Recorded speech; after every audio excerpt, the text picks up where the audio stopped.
Good evening. You're watching the main news on HKIBC. I'm Chloe Feng. Our top stories tonight.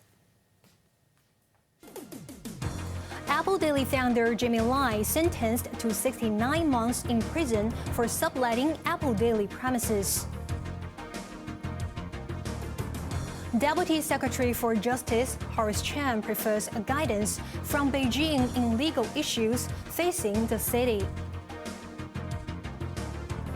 And President Xi attends a historic Arab-African summit on his visit to Saudi Arabia. Apple Daily founder Jimmy Lai was sentenced to 69 months in prison for fraudulently subletting Apple Daily premises. His former employee, Wang Weikeng, also received a 21-month sentence for the same conviction, Macy Mock reports. Under heavy police presence, a correctional services vehicle escorted now-defunct Apple Daily founder Jimmy Lai to the district court in Wan Chai this morning for sentencing on 2 counts of fraud. In contrast, his former employee Wang Weikeng, the administrative director of Apple Daily's parent company Nix Digital, showed up to the court alone. He was earlier convicted on 1 count of fraud. Both Lai and Wang were found guilty earlier this year of breaching lease conditions with Hong Kong Science and Technology Park Corporation, the landlord of Apple Daily's headquarters in Tseung Kwan O. They subleased parts of the office to Daiko Consultants from 1998 to 2020 without informing the owner. Before sentencing, District Judge Stanley Chan said although the consultancy firm occupied a very small portion of the office, subletting part of the premises violated lease conditions. Chan added Lai had used his media organization as a protective umbrella to avoid the owner from conducting spot checks. Lai held an important position in his company, and he should not use the excuse of being too busy to shrug away responsibility, stressed Chan. Furthermore, Lai had put the blame on a subordinate without any remorse, Chan added. Lai was sentenced to 5 years and 9 months in jail and fined $2 million. Wang, who was following Lai's order, was sentenced to 21 months imprisonment. Maisie Mock, HKIBC. A fire broke out in the first-floor unit of a building in Bangkok this morning. Smoke could be seen billowing out from the structure, which was on the outside platform of Hang Fai building. Explosions were also heard as the blaze got more fierce. Firefighters rushed to the scene deploying hoists and turntable ladders, and the fire was eventually extinguished at around 1 p.m. 1 man rescued by firefighters was sent to the hospital for smoke inhalation, while 92 others ran to safety. The Fire Services Department said there was a lot of clutter on the floor, which made the rescue challenging. While the cause of the fire is still under investigation, the department advised residents in the area to stay calm and keep their windows shut. Deputy Secretary for Justice Horace Cheung prefers to follow the constitutional order's mechanism to address complex legal issues. He was referring to the administration's move of seeking law interpretation from Beijing. Speaking on a program with HKIBC News, Deputy Secretary for Justice Horace Cheung said the Department of Justice is waiting for the central government's interpretation to clarify if overseas lawyers can defend suspects charged under the national security law. His remarks came after the High Court adjourned the trial of media tycoon Jimmy Lai to give Beijing some time to make the decision on permitting British barrister Timothy Owen defending Lai. Earlier, British barrister David Panic, who has represented the SAR in several cases, criticized the government's move. He voiced concern that if the National People's Congress Standing Committee, or NPCSC, overruled the decision made by the city's High Court, it could cause immeasurable damage to the city's judicial independence. In response, Chen said NPCSC's power to interpret laws is an important part of the constitutional order. 如果喺我哋一路法律即係實施有關嘅法律嘅時候，遇到一啲唔準確嘅理解。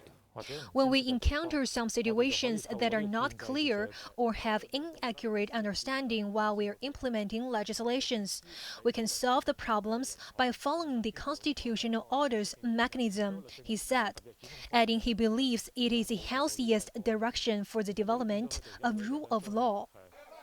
Chen also defended the no-jury arrangement for 4 national security cases, including those of Jimmy Lai, and the leaders of Hong Kong Alliance in support of patriotic democratic movements of China. He said the arrangements were made after giving due consideration to matters of national interest. On whether this would be a norm going forward, Chen stressed that would depend on society's development. 不設陪審團嘅證書唔代表嗰單案件呢係冇公平審訊。But reiterated that no jury trials are conducted in all fairness, and the 3-judge panel ensures defendants' rights are upheld. Development Secretary Bernadette Ling played down concerns that streamlined land development procedures would limit LegCo's monitoring power. She explained that amending the bill would not diminish the power of the public and the Legislative Council on expressing their opinions. Normally, LegCo members, if they really do not want the government to proceed with a certain development project requiring resumption, they will actually voice out their concerns years before we proceed to that stage of seeking funding approval. Under the new proposal, the government suggested to amend 6 ordinances, which could see plots become spade-ready sites within 4 years instead of 6. Ling assured that the government would still be accountable under the streamlined procedures, as the Finance Committee and the legislators had the power to question development projects. Chief Executive Zhang Li attended the opening ceremony of the new Chun Kwun O Lam Tin Tunnel and the Cross Bay Link. Both projects will open for regular traffic at 8 a.m. tomorrow, Katrina Lau reports. The city's leader arrived at the Chun Kwun O to Lam Tin Tunnel in his own vehicle.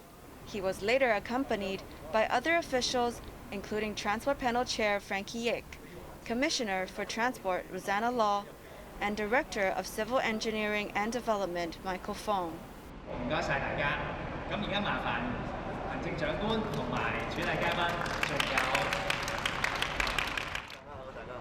After a group photo, the officials boarded a double-decker en route to the Cross Bay Link. They then hopped on an open-top bus to attend the ceremony in Chun Kwun O. 充滿喜悅同埋充滿動力。 Li said the new tunnel slashes travel time by 20 minutes between Lois Park and Kwun Tong, and the government will work further to improve the city's transport network. Starting from next Monday, 5 bus routes connecting Chun Kwun O to Tai Po, Tsuen Wan, Cheung Sha Wan, and Yau Tsin Mong district will pass through the new tunnel. The Cross Bay Link is the first bridge over water in Hong Kong that carries vehicles, pedestrians, and cyclists. It is estimated that the new tunnel will divert nearly 40% of traffic from Chun Kwun O Tunnel. Katrina Lau, HKIBC. New COVID cases in Hong Kong crossed the 14,000 mark once again. The city recorded 14,377 new infections, including 698 imported cases. There were 21 new COVID-related deaths. 26 COVID patients are in intensive care, while another 98 patients are in serious condition. Macau has announced a raft of measures to ease anti-epidemic rules, following the easing of curbs on the mainland. Starting next Monday, residents will not need to present their health codes when entering public venues or taking public transport. But those who enter government departments, medical and social service organizations, as well as non-tertiary schools will have their codes checked. Scanning of QR codes to track their travel records will also be discontinued. And from Wednesday, people can isolate at home for 5 days if they test positive. Restaurants can operate at full capacity, and only events or those seating over 300 people or more will require negative PCR test results. Authorities said if the cases remain under control after the easing, they will speed up to resume quarantine-free cross-border travel with Hong Kong. President Xi continued his meetings with leaders of other Arab states, pledging to expand cooperation across fields, including tech, energy, and security. The Saudi capital of Riyadh hosted one of the biggest Arab-African summits in Xi's presence, Azam Khan reports. President Xi received a warm welcome in the capital of Saudi Arabia, where the first China-Arab States Summit was held yesterday. Xi met with leaders from 21 countries of the Arab League, including the Crown Prince and Prime Minister Mohammed bin Salman of Saudi Arabia. Xi and King Salman agreed to enhance the comprehensive strategic partnership to include a biannual meeting between the two heads of state. In total, the two sides signed 46 agreements and memorandums of understanding, covering different fields during Xi's visit, his first to the region since 2016. The China-Saudi deals covered areas including energy, infrastructure, and even language exchange. Xi's visit to the Gulf comes at a time when Washington-Riyadh relations are at an all-time low, and U.S. influence in the region waning. The Gulf Kingdom has reportedly even expressed interest in buying weapons from China, diversifying their security dependency from the United States. The visit clearly highlighted the priority both sides place on the relationship, a strategic partnership that will likely dictate geopolitics for years to come, and best symbolized by plans to synergize Saudi's Vision 2030, the kingdom's strategic framework to diversify its economy, and China's Belt and Road Initiative. Azam Khan, HKIBC. Britain has decided to ease banking regulations that were brought in as safeguards after the 2008 global recession, including lifting a cap on bankers' bonus. We have learnt the lessons of that crash. We put in place some very important guardrails which will remain, but the banks have become much healthier financially since 2008. We put in place a process so that financial issues can be resolved, which we didn't have before. But on that basis, we also want to make sure they can compete with other financial centres, whether it's the United States or Asia. Hunt said the changes which follow Britain's departure from the European Union in 2020 will allow UK banks to compete with other financial centres worldwide.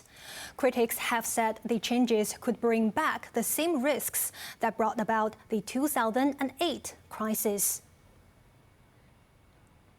Russian President Vladimir Putin said he believed further prisoner swaps are possible after American basketball player Brittney Griner was freed from Russia. Griner was released in exchange for convicted Russian arms dealer Viktor Bout, known as the Merchant of Death, who was jailed in the United States. Griner landed in the United States today after nearly 10 months of detainment in Russia. Putin also said that the recent exchange was a result of negotiations and the search for compromises. On to the weather now. It will be sunny but cold tomorrow. Temperatures will range between 15 and 20 degrees. The mercury will hover around the teens for the next few days. Now let's take a look at the weather around the world.